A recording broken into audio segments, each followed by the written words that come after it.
Professional athletes train less than you think. You hear these stories about them getting up at 4 a.m. and yes, that kind of stuff does happen. But professional athletes train smarter. That's why they're best at what they do. Let's talk about professional athletes' training regimens. I think it's going to help you figure out what's best for your playing career. In a sport like baseball or softball, it is all about precision, and so much of that is the mental game. So for me, when I'm done playing a weekend series, I take a day off completely. I do not touch a baseball. If you talk to a lot of major league players about how they treat their off season, so many of them take off at least a month from baseball and they will not touch a ball. They will get away. They'll have a life outside of the sport. That is so important for the mental game. So if you're a kid, know when to take a break. Know when to go hang out with your friends and put down the baseball. If you're competing in high school and college, when you get a day off, take the day off. For me, when I get a day off, sometimes I get a little stir crazy and I'm thinking, I feel like I need to be doing something. And when that happens, I go do something active that is going to be beneficial for my body's recovery. So for instance, on a Monday,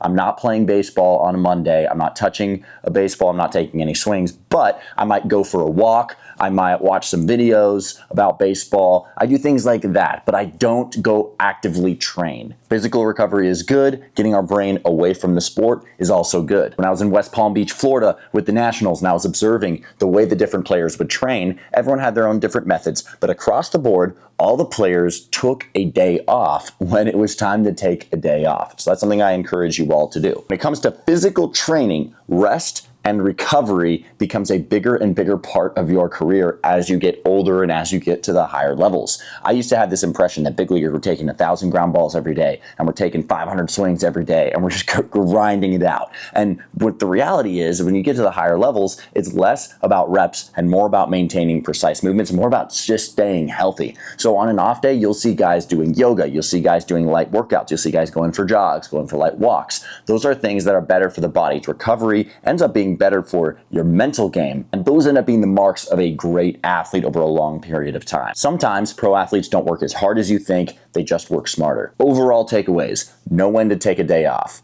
When you do take a day off, make it a productive day off. Get some rest and recovery, go for a walk, do some yoga, and then get smarter with your training. Don't just do the same reps over and over again and then pat yourself on the back for doing the reps. No, a lot of times you got to think smarter, and by taking more reps, it's not necessarily doing you more good. So do your research, watch the videos, learn from your coaches, learn how to innovate in the way that you train so you can stay excited about what you're doing, because that will pay out over the long run. As always, I'm Coach RAC with Headbanger Sports, and we'll see you guys next week.